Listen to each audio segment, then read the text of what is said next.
Hey, what's up students? কেনে আছা? আশা কৰো তোমালোক সকলোৱে ভাল আছা। আজিৰ এই ভিডিঅ'টোত আমি ক্লাছ 7ৰ যিটো লেচন নম্বৰ 1 আছে, প্ৰথম অধ্যায় তেজৰে কমলাৱতী নামৰ পাঠটোৰ কুৱেশ্যন আনচাৰ্ছ আলোচনা কৰিম। যদি তোমালোকে মোৰ চেনেলটোত নতুন হৈ থাকা তেন্তে চেনেলটোক ছাবস্ক্ৰাইব কৰি কাষত থকা বেল বাটনটো অল অপশ্যনত ক্লিক কৰি দিবলৈ নাপাহৰিবা। তেন্তে বলা ভিডিঅ'টো আৰম্ভ কৰোঁ। এইটো এটা বহুতো ভাল কবিতা আৰু এই কবিতাটোৰ কবি হ'ল শ্ৰী শ্ৰী মাধৱদেৱ। এই কবিতাটো তোমালোকে পঢ়ি ল'বা। পেজ নম্বৰ 2 দিছে যে জানো আহা, তো ভেৰি ভেৰি ইম্পৰ্টেণ্ট, মানে বহুতো ইম্পৰ্টেণ্ট হয়, কাৰণ ইয়াত শ্ৰী শ্ৰী মাধৱদেৱৰ বিষয়ে লিখা আছে। দেখা প্ৰথমে লিখা আছে যে উত্তৰ লখিমপুৰ জিলাৰ নাৰায়ণপুৰৰ ওচৰৰ লেটেকু পুখুৰী নামৰ ঠাইত মহাপুৰুষ মাধৱদেৱৰ জন্ম হয়। তেখেতৰ পিতৃৰ নাম আছিল গোবিন্দগিৰি আৰু মাতৃৰ নাম আছিল মনোৰমা। এইবিলাক তোমালোকে হাইলাইট কৰি ল'বা যে মহাপুৰুষ শ্ৰীমন্ত শংকৰদেৱৰ প্ৰধান শিষ্য আছিল মহাপুৰুষ মাধৱদেৱ। এইটো কুৱেশ্যনত প্ৰায়ভাগ আহি থাকে। আৰু তেখেতৰ শ্ৰেষ্ঠ কৃতি হ'ল নামঘোষা।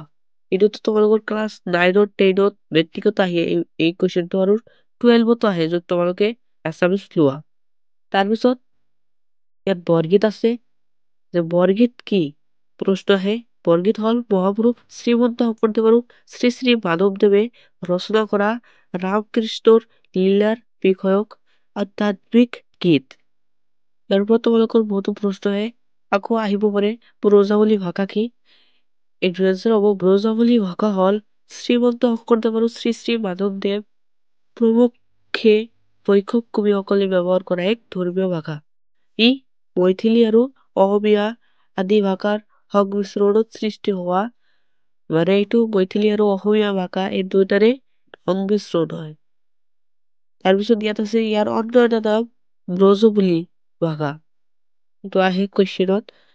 আৰু তোমালোকে ইয়াত দেখা পাইছা যে ইয়াত লিখা আছে জানো আহা। এইটো ইম্পৰ্টেণ্ট হয়। ইয়াৰ পৰা 3-4 মাৰ্কৰ তোমাৰ শব্দটো আহে। যেনে প্ৰথমে আছে ধ্ৰুৱ। ধ্ৰুৱ মানে হ'ল ধুৰা। তেজৰে মানে এৰাবা, ত্যাগ কৰা। কমলাৱতী আছে মানে লক্ষ্মীপতি। প্ৰভাত মানে প্ৰভাত বা পুৱা। নিন্দ মানে নিদ্ৰা বা টোপনি। চান্দ মানে চন্দ্ৰ। এনেকৈ তোমালোকে পঢ়ি ল'বা। তাৰপিছত আমি কুৱেশ্যনত আগবাঢ়ি যাওঁ। ইয়াত ক্ৰিয়াকলাপ আছে। 1 নম্বৰত আছে বৰগীতটো শুদ্ধ আৰু স্পষ্ট উচ্চাৰণেৰে গাও আহা। এইটো তোমালোকে নিজে কৰিবা। 2 নম্বৰত আছে বৰগীতটো শুদ্ধ আৰু স্পষ্টভাৱে পঢ়া। এইটোও তোমালোকে নিজে কৰিবা। 3 নম্বৰৰ পৰা তোমালোকৰ প্ৰশ্ন ষ্টাৰ্ট হৈছে। ইয়াৰ পৰা আমি কৰোঁ বলা। ইয়াত 3 নম্বৰত আছে যে তলৰ প্ৰশ্নবোৰ উত্তৰ কোৱা আৰু লিখা। ক'বলৈ কৈছে আৰু লিখিবলৈ কৈছে। ক নম্বৰত আছে বৰগীত ৰচনা কৰা মহাপুৰুষ দুজনাৰ নাম কি? এইটোৰ আনচাৰ লিখিবা। বৰগীত ৰচনা কৰা মহাপুৰুষ দুজনাৰ নাম হ'ল শ্ৰীমন্ত শংকৰদেৱ আৰু শ্ৰী শ্ৰী মাধৱদেৱ। খ নম্বৰত আছে তেজৰে কমলাৱতী নামৰ বৰগীতটোৰ ৰচক কোন? এইটোৰ আনচাৰ লিখিবা। তেজৰে কমলাৱতী নামৰ বৰগীতটোৰ ৰচক হ'ল মহাপুৰুষ শ্ৰী শ্ৰী মাধৱদেৱ। গ নম্বৰত আছে তিমিৰ ফেৰিয়া কি বাজ হয়? এইটোৰ আনচাৰ লিখিবা। তিমিৰ ফেৰিয়া বাজ ৰবিৰ কিৰণ হয়। তাৰপিছত ঘ নম্বৰত আছে যশোদাই কৃষ্ণক পুৱা কিয় জগাইছিল? এইটোৰ আনচাৰ লিখিবা। যশোদাই কৃষ্ণক পুৱা গৰু চৰাবলৈ জগাইছিল। তাৰপিছত তলত আছে ব্যাখ্যা কেনেকৈ কৰিব লাগে জানি লোৱা, মানে ব্যাখ্যা কৰা শিকাইছে তোমালোকৰ। ইয়াত এইটো পঢ়ি ল'বা তোমালোকে নিজে নিজে। আৰু তলত আমি আহা 4 নম্বৰত আছে যে তলত দিয়া পদ দুচাৰিত কোনে কাক কি কৈছে নিজৰ কথাৰে লিখা। ইয়াত লিখিছে যে নন্দ গেল বাথানে গোৱাল গেল পাল, সুৰভি চাৰিতে লাগে উঠৰে গোপাল। এইটো তোমালোকৰ প্ৰথমে ব্যাখ্যা কৰিবলৈ শিকালে আৰু ইয়াত ব্যাখ্যা কৰিবলৈ কৈছে। তাৰ ওপৰতো তোমালোকে দেখুৱাইছে যে কঠিন শব্দৰ অৰ্থ এইবিলাক তোমালোকে পঢ়ি লৈ যাবা পৰীক্ষাৰ আগতে। ত্ৰিজগত কাক বোলে আৰু ৰাখৱাল কি? ৰাখৱাল মানে ৰাখি, আৰু ত্ৰিজগত মানে স্বৰ্গমৰ্ত পাতাল, এই তিনিওটাকে ত্ৰিজগত বোলা হয়। এতিয়া বলা আমি 4 নম্বৰ এনচাৰটো কৰোঁ। নন্দ গেল বাথানে গোৱাল গেল পাল, সুৰভি চাৰিতে লাগে উঠৰে গোপাল। এইটোৰ তোমালোকৰ ব্যাখ্যা কৰিবলৈ কৈছে। চবলা কৰোঁ। এইটোৰ উত্তৰ হৈছে এই কথাষাৰি যশোদাই পুৱা কৃষ্ণক কৈছিল যে কৃষ্ণ উঠা, তোমাৰ পিতৃ গৰু খুটি লৈ গৈছে আৰু গৰখীয়াবোৰে গৰু লৈ জাকে জাকে চৰাবলৈ গৈছে। তোমাৰ সুৰভি গাইক চৰাবলৈ যোৱা, উঠা কৃষ্ণ। তাৰপিছত 5 নম্বৰটোৰ আছে যে শব্দ, সম্ভাৰ আৰু অভিধান চাই অৰ্থ লিখা। অৰ্থ লিখিবলৈ কৈছে ইয়াত। মই ডাইৰেক্ট উত্তৰটো লিখি দিছো, তোমালোকে ইয়াত দেখা। কমলাবতী মানে বিষ্ণু বা ভগৱান, তিমিৰ মানে এন্ধাৰ, ডাকে মানে মাতে, ব্ৰজবধূ মানে ব্ৰজধামৰ বোৱাৰী, শতপত্ৰ মানে পদুম, ভ্ৰমৰ মানে ভমৰা, ত্ৰিজগত আমি অলপ আগতে পঢ়িলো এইটো স্বৰ্গ, মৰ্ত আৰু পাতাল। ইয়াত ৰেপটো দিয়া নাই, তোমালোকে দি ল'বা, টিক মিষ্টেক হৈছে ইয়াতে। তাৰপিছত 6 নম্বৰত আছে বৰগীতত প্ৰকাশ পোৱাৰ প্ৰাকৃতিক দৃশ্যৰ এটি বৰ্ণনা দিয়া। কিন্তু বৰ্ণনা দিবলৈ কৈছে আমি দিও বলা। এনচাৰটো তোমালোকে এনেকৈ লিখিবা যে বৰগীতত প্ৰকাশ পোৱা ৰাতিপুৱাৰ এটি দৃশ্য বৰ্ণনা কৰিছে য'ত মাকে কৃষ্ণক জগাবলৈ আহিছিল।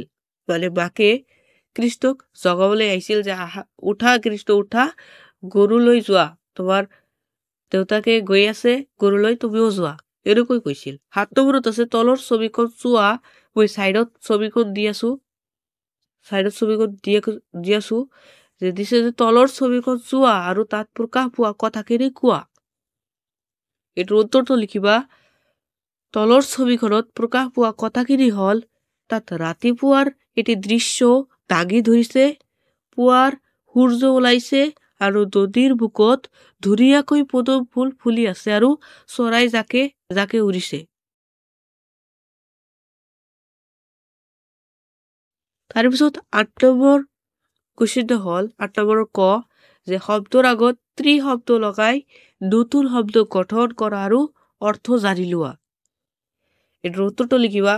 প্ৰথমে জগত আছে, ত্ৰি শব্দ যোগ কৰিবলৈ কৈছে, আমি ত্ৰি শব্দ যোগ কৰি দিম। জগত, ত্ৰিজগত, ভুজ, ত্ৰিভুজ, ত্ৰিভুজটো তোমালোকে দেখিছাই। কাল, ত্ৰিকাল, শূল, ত্ৰিশূল, কোণ, ত্ৰিকোণ, নয়ন, ত্ৰিনয়ন। ঘনমূৰত দিছে তলত দিয়া শব্দবোৰৰ আগত বি পূৰ্বস্বৰ্গ লগ লগাই সেইবোৰে অৰ্থ প্ৰকাশক একোটা বাক্য ৰচনা কৰা।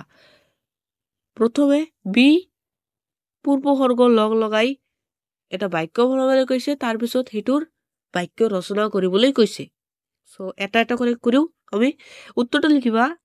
মুখ আছে, বিমুখ, দূৰ, বিদূৰ, কিৰণ, বিকিৰণ, নন্দ, বিনন্দ। এতিয়া আমি বাক্য ৰচনা কৰো বলা।